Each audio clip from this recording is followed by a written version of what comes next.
Ladies and gentlemen, welcome back to the podcast. Today's guest, she's performed worldwide on celebrity cruise lines, having toured the United States with Venardo's Circus as well. She's currently performing her one-of-a-kind, one-woman stunt show called Strong and Amazing. It's really the perfect description if you think about it, because she herself is strong and amazing. She is Laura Jaye. Welcome to the show, Laura. Thanks. How are you today? I'm good. Once I got through that intro, I'm glad I get to edit because I kept tripping over that thing. And I tell you, it's not easy when I have typos in it because it just messes me up. You nailed it. It's the, it goes with the territory. Sometimes you just screw up the intro and you start over. Anyhow, so you and I met, let's see, was it just last May that we met? It hasn't even been a year Hasn't yet. even been a year. I couldn't remember. There'd been one or two Florida conventions, but last May we meet. You bring the Strong and Amazing show to the Florida Federation of Fairs, and there was something about your show that caught my eye, and I thought this can really succeed in Florida. It can succeed in the fair market. So why don't you tell our guests about it? What is the Strong and Amazing show? Oh, thanks. The Strong and Amazing show is an aerial stunt show consisting of me and some audience participation that hopefully inspires everyone to be and to feel strong and amazing. And I do that with circus acrobatics. So when you say aerial stunt show, a lot of the listeners might be thinking like trapeze and high wire and things like that, but that's not really what it looks like. Can you be a little more, give some description of what they're going to see as far as your setup goes? Okay. I actually do have trapeze in the show, but it's different from what a lot of people will picture. A lot of people will picture a high flying trapeze show on a giant piece of equipment. I'm a little bit smaller and a little bit more manageable. I swing around on one trapeze. It's called a dance trapeze, and I do aerial dancing on it, but I also perform and demonstrate some dangerous stunts as well. Got it. So After that, go ahead. I was just going to say, for those of you listening, if you're trying to picture this thing, I picture your setup almost, it's like four poles that come together at the top. Yeah. Almost looks more like Yes. So what would I'm you call that type of setup? it's a quad aerial rig. Quad aerial rig. Okay. It's a Ludwig rig is what they're known as. Okay. There's only a couple of freestanding aerial rig designs in the market. And this is one of the older designs. It's a tried and true design. It's a workhorse of an aerial rig, but it's on a smaller footprint. So my point is 20 feet high. I don't go up, and my point does not go up and down. I'm not on any kind of motor. So the only up and down and flying that happens around is from my, physical athleticism. Got it. The rig is 24 by 24, roughly. It's a little smaller That's than that, fairly but manageable, especially for a small easy. fairgrounds. It's easy and manageable for that. I ask for a 40 by 40 space to completely contain me. My trailer, my show does not include audience space. Got it. Got it. So if the typical fair, if they came up with a 40 by 60 spot, which I think even a lot of small fairgrounds can manage, it's not like it wouldn't be like a high flying, like you say, the high flying aerial shows where you have huge trussing and it might be a 80 by 100 area. They can work with you on a much smaller footprint. Yes. Yes, absolutely. Well, I've seen some video of what you do. It's pretty damn impressive. How does somebody get into this? Because I think to myself, when I got in entertainment, I started on the magic side of things. And of course, magic always starts out for everyone as a hobby. Nobody is like buys their first deck of cards and is like, I'm going to be a professional magician. Usually, almost always it's a hobby. And then you realize you can make some money doing it. Is that what happened to you? I mean, how do you get into developing a skill like this and then becoming professional with it? Man, it's, the American journey into circus is a very winding and varied road for a lot of people. For me, I initially cut my teeth in New Orleans, and I was just so interested in pole acrobatics and aerial acrobatics that I started doing variety shows, and I started doing them so seriously that I thought I will never forgive myself if I don't go to school again, quotation marks school again, and go for this. And so I decided to go to kind of like a circus school. I was an intensive student at Circus Warehouse for 6 months. And then I found a coach here in Florida because, I like the tropical climate. And I found a wonderful coach and mentor here. And I trained with him for a year and a half before I did my contract with Celebrity Cruise Line. And there's actually a story about my coach and mentor in my show that I think inspires a lot of people to Who pursue what who they dream. who is it? His name is Chaba Sizliagi. He owns a wonderful production company called We Flip Entertainment, and they're doing phenomenal in Orlando. Like they have a one. He's incredible. So if he's not performing an Indiana Jones show or doing a street show on the boardwalk or organizing organizing a team of acrobats, he's teaching. He has his own private studio that he's always worked very hard to be available to people who are passionate and want to pursue it. And he's just wonderful. I can't say enough good things. He's helping train me up before my long 17-day run now. So, yeah. Excellent. It sounds like he's been a really good mentor for you, and you guys have worked really well Yes. together. Yeah, absolutely. Absolutely. So you said you have a good story about him you share in the show. Are you able to share it here on the podcast? I can.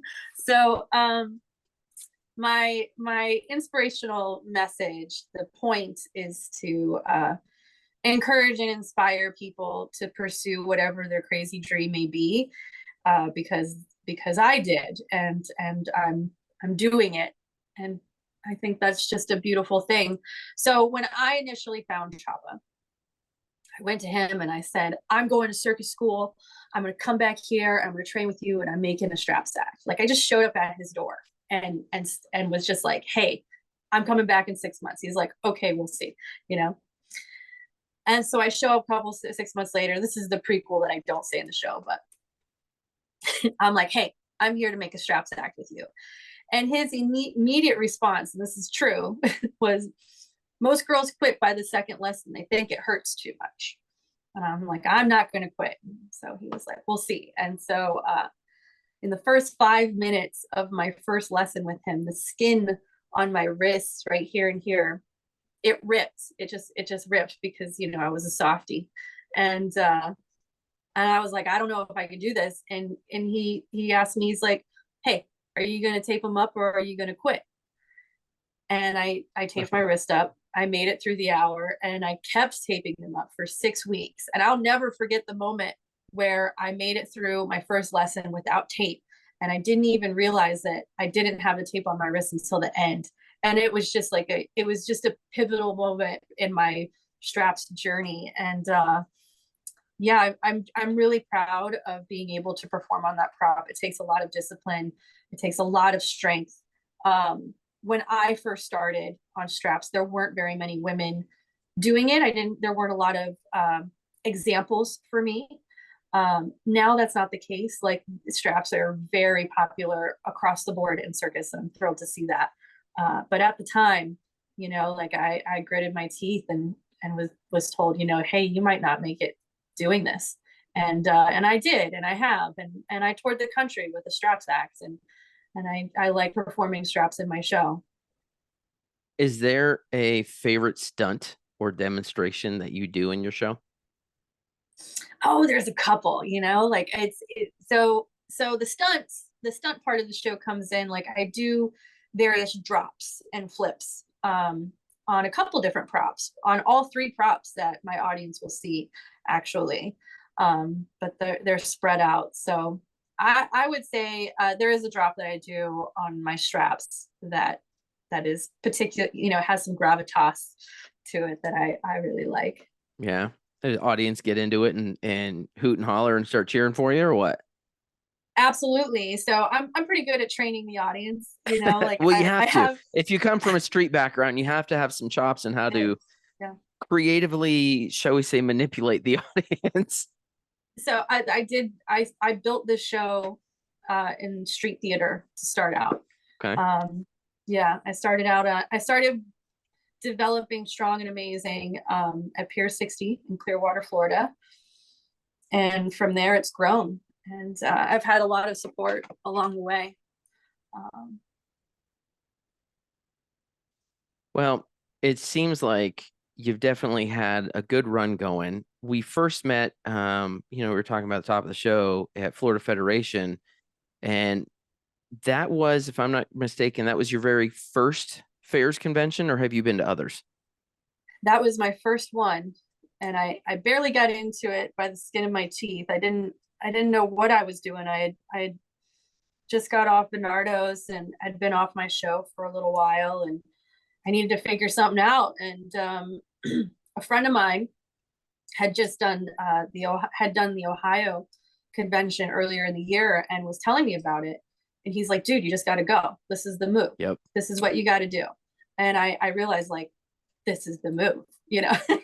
So yeah, I called up Jim Ward and he was wonderful. He listened to my story and he was like, "We want you at the convention," and he was great. And we were in contact for a couple weeks and he finally called me so excited. He was like, "I got you a booth," and I'm like, "I'm there." So Nice. I pulled together a banner and some flyers and showed up with gumption, and that's my beginning story in the fair market. So what'd you like most about that convention? I was so thrilled to be in a space where I could have such wonderful, candid conversation and ask the questions that some people don't like to answer.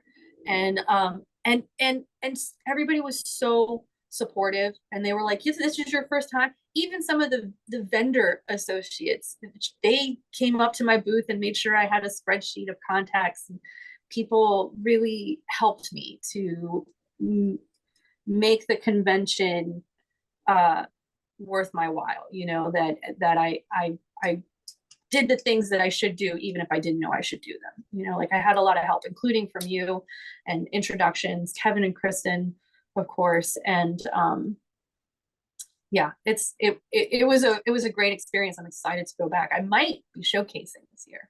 I think you absolutely should. Yeah. What, as a first time vendor, I'm always curious, especially I just came off the board last year from Florida Fed. Was there anything you found challenging as a first time exhibitor?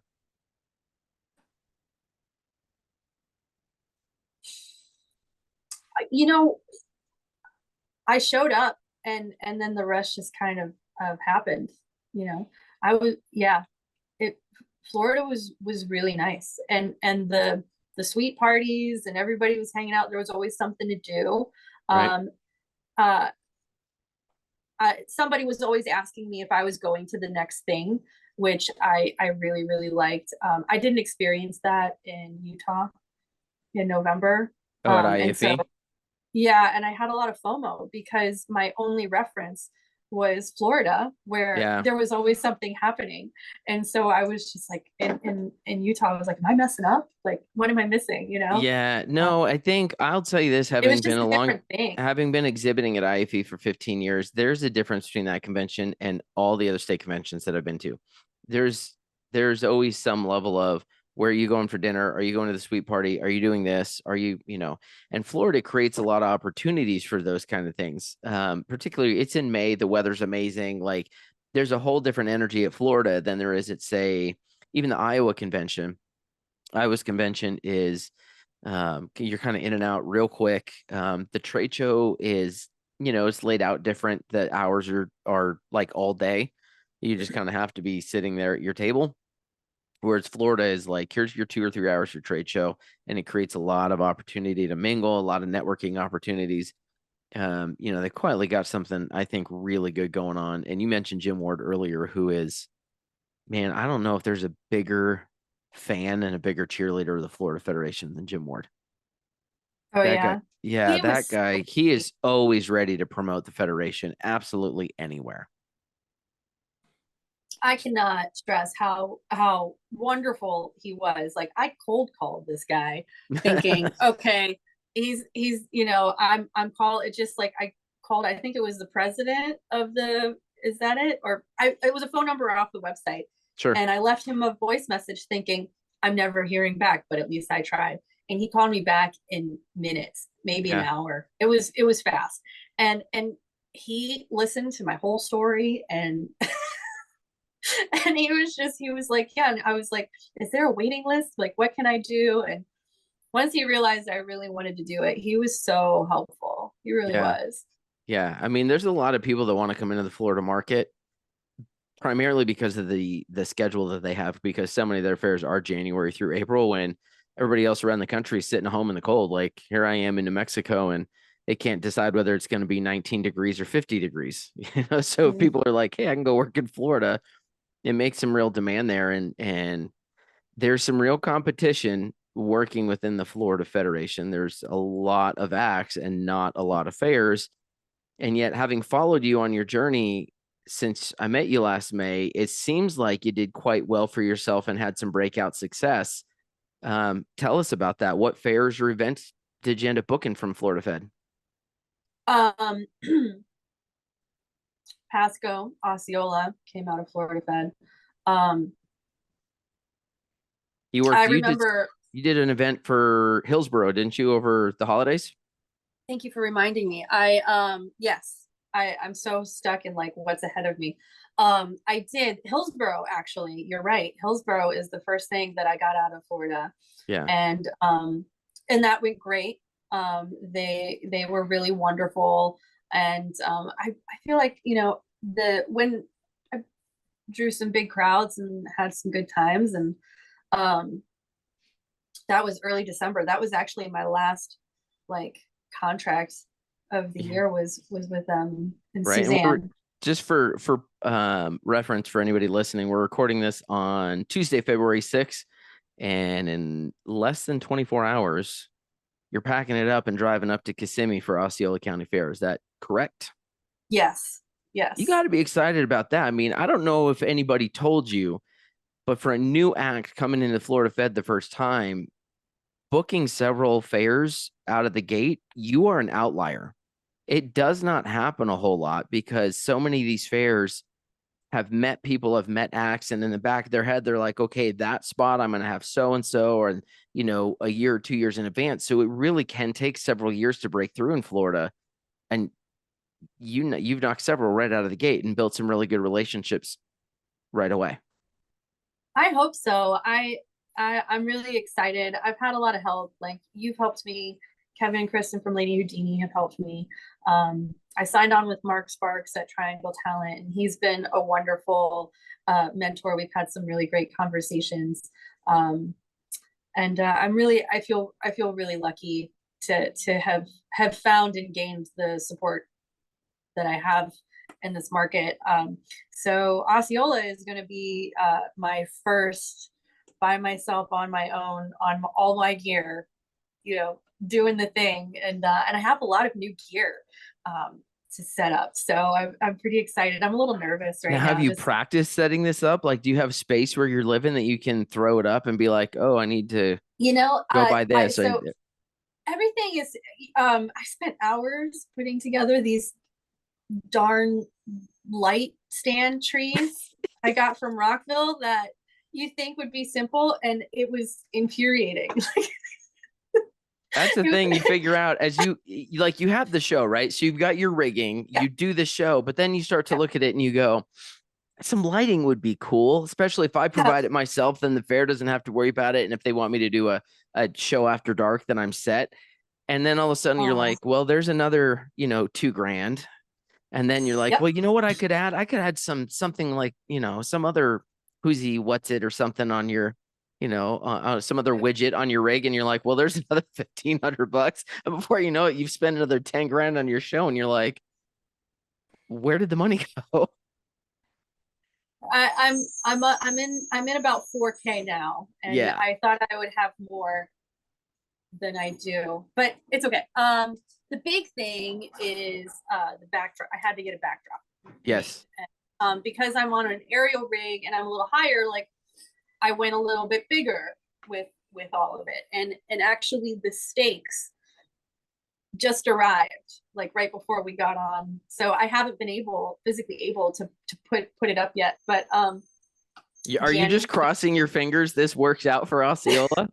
Well, I've had some really good consults and in the purchasing process and what I need and so I have a past in rigging. Okay. So in terms of like I can picture it in my brain and I'm like I kind So of you've have a driven certain stakes before and whatnot. You've done this. yeah, Okay. and like I know how things work. I know how they're going to work. I just didn't have all of the things together to put it together, but I'm going to show up a couple days early. We're going to set it up. I'm driving over tomorrow and it'll all get set up as late as, Thursday morning. So Well, it's a it good will thing be fun. this episode's going to air the beginning of April. And so I guess time will tell. We'll find out in the next few days. Yeah. When people I mean, listen to this, they can go to your Facebook page and either find out, well, she either succeeded or she crumbled. Knowing you being I'm going to strong and succeed. amazing, you're going to succeed. It's going to be wonderful Yeah. for you. Oh yeah. It's like the show gear and everything is dialed in. This is all of the bells and whistles, The but question is, it's have you pretty had to buy cool. a bigger vehicle yet?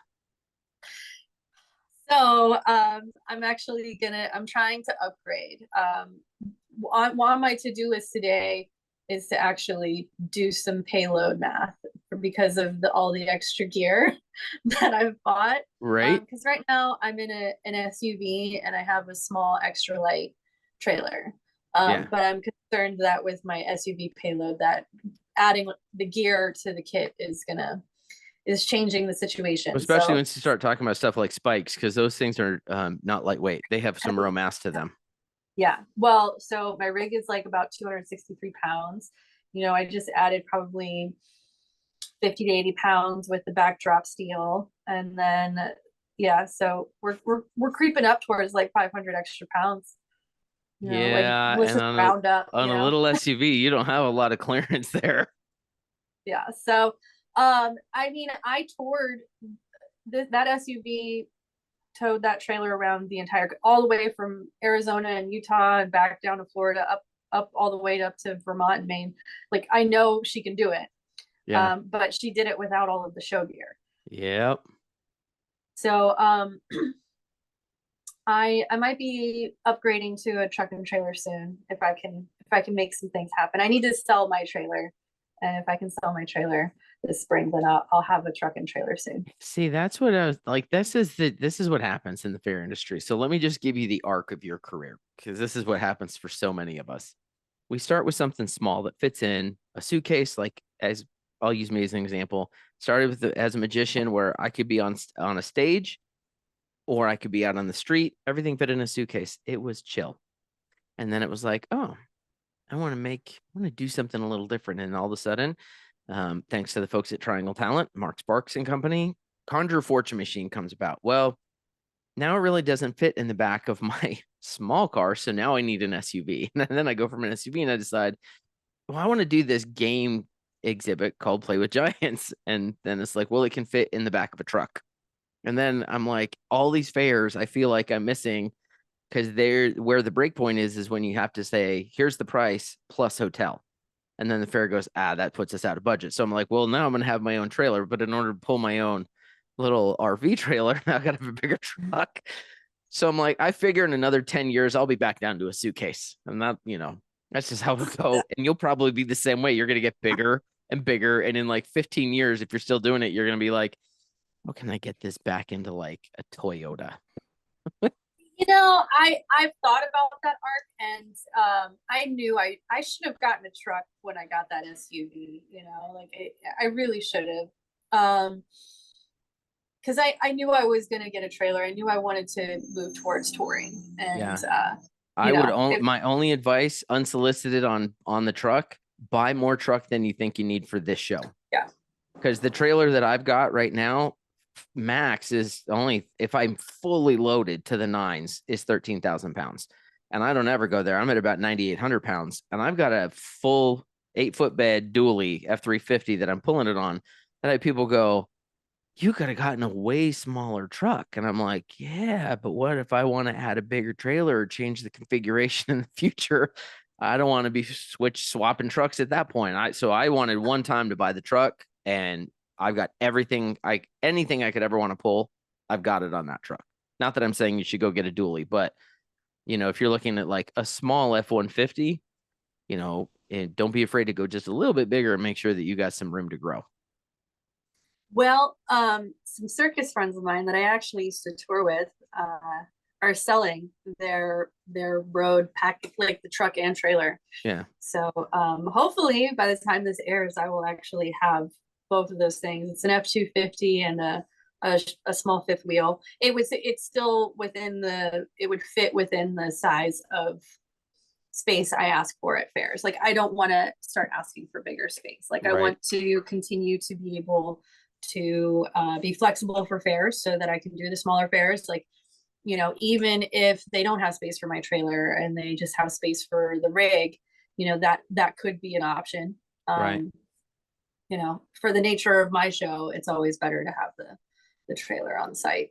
Yeah, there's about a dozen other trailers that I would have preferred over the one I ended up buying, but at 29 feet, I'm like, can't beat that because I can fit that on, there's not a fairgrounds I've been to yet where they're like, oh, I don't know where to put a 29-foot trailer because so many people are traveling with these like 44-foot fifth wheels now. That's just for Mm-mm. me, that's not practical. Yeah. I mean, I can see myself like after this next truck and trailer ultimately wanting a small toy hauler, Yeah, just because just to have that garage, because that and also for some things that I would like to add down the road, like I want to add like a really cool mat, for the entire show space.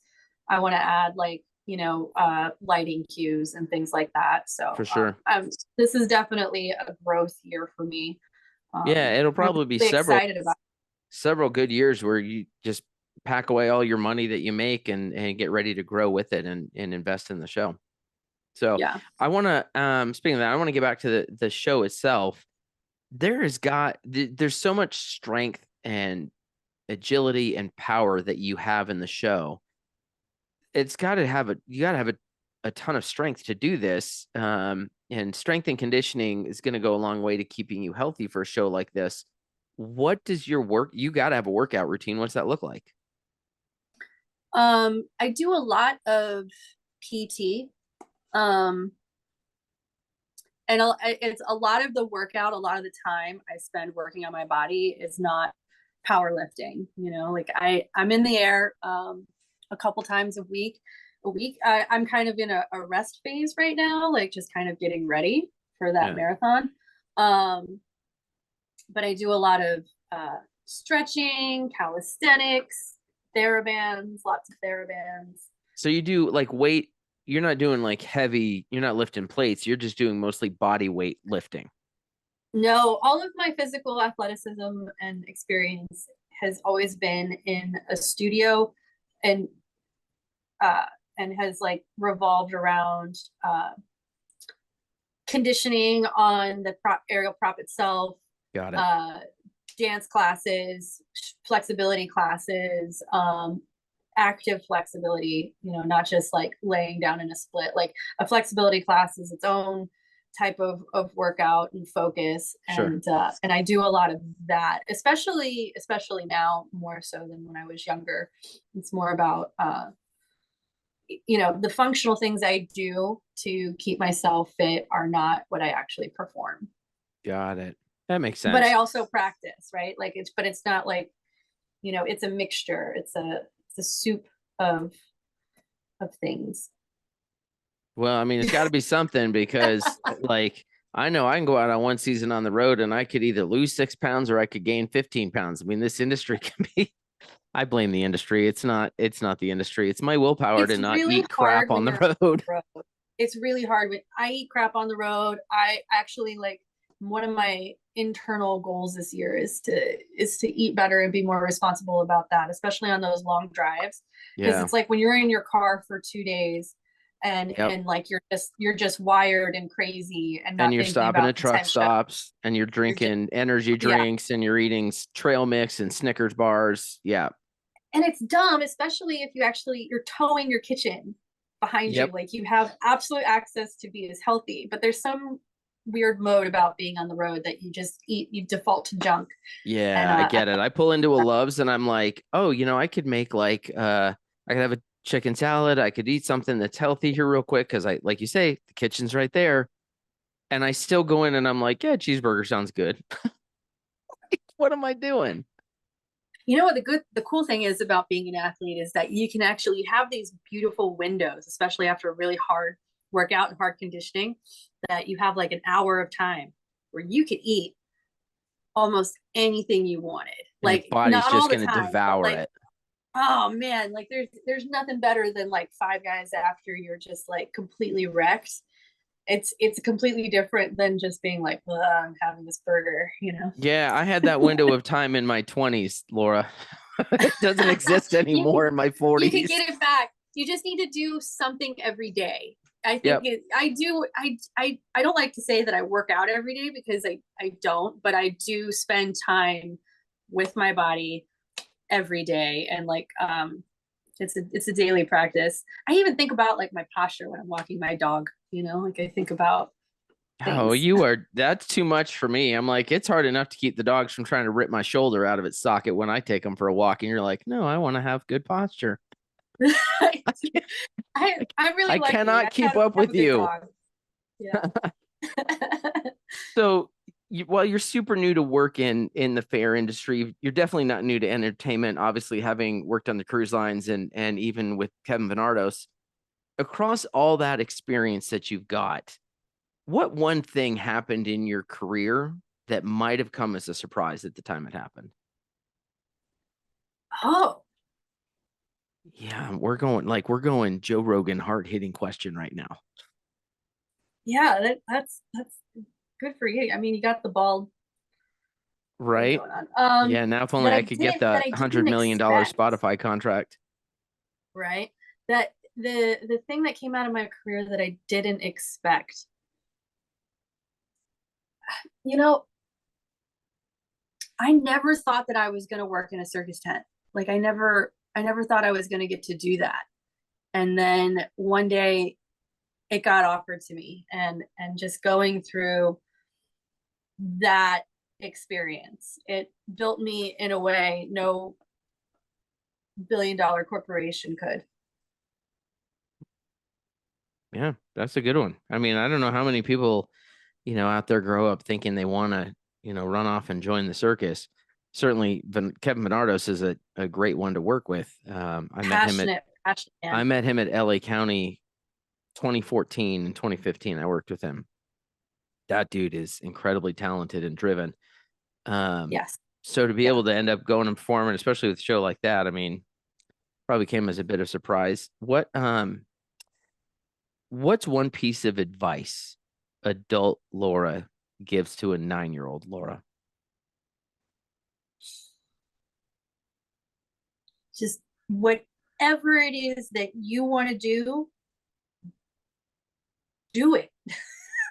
Do it and do it every day. And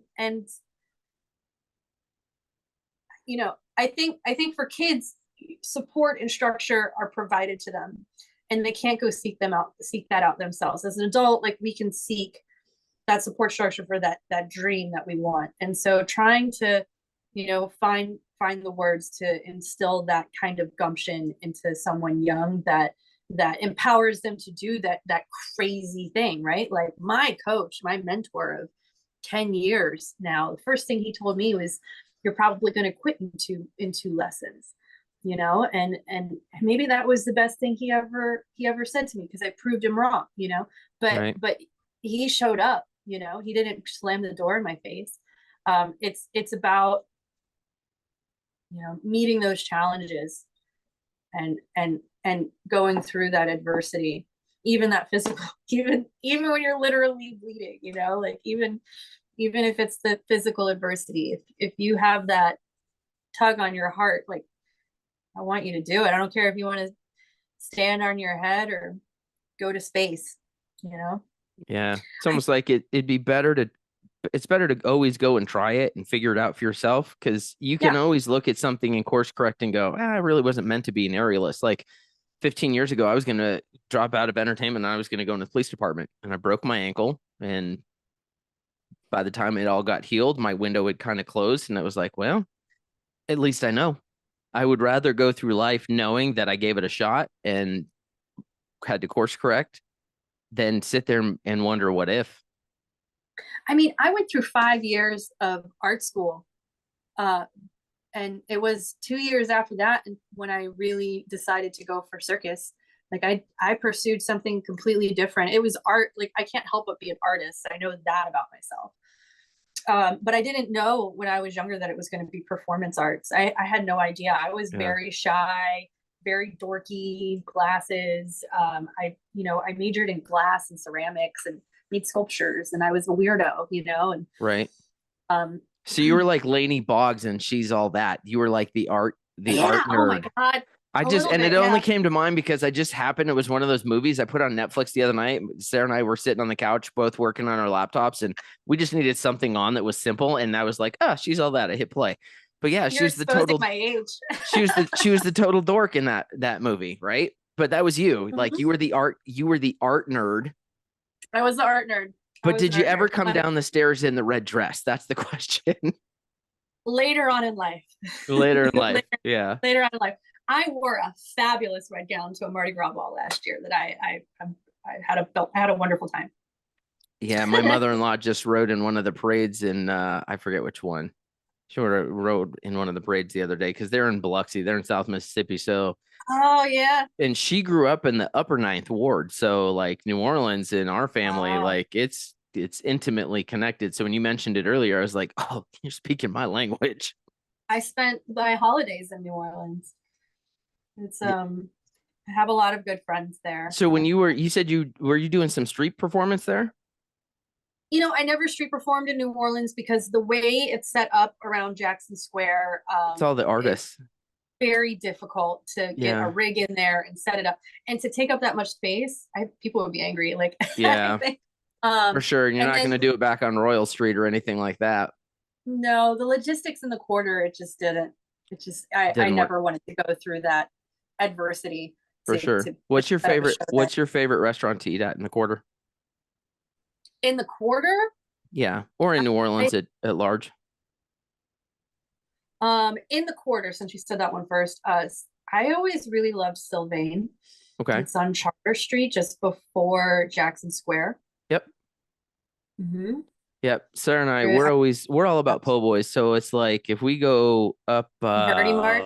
we go up to Parkway. So it's out of the quarter. We drive up the street, go to Parkway, and then if we want to have just the most ridiculous food experience, it's either Camellia Grill or Court of Two Sisters. Camellia. Oh my God. I ate there a couple of times when I first moved. Everybody It tells is me to the go. greasiest of greasy spoons, and their food is everything. It's so good. Oh, the El Gato Negro. I have That's not the been. We've probably walked by it 100 times. fantastic. I love that place. Their steak tacos and their tableside guacamole. Like, I don't know how they make it magical, but they do. Nice. Yeah, Yeah. man, I could talk New Orleans for hours but we're coming up on about 40 minutes here, so we need to wrap up. It's been wonderful having you on the show. Before we go, everybody who comes on the show goes through a little lightning round of questions. So I'm going to shoot you like 5 quick questions. Okay. You give me your best answer. Are you ready? Shoot. Question number one. When you travel, what's one item you absolutely must have with you? Soda water. Favorite comfort food? Chocolate. Last book you read?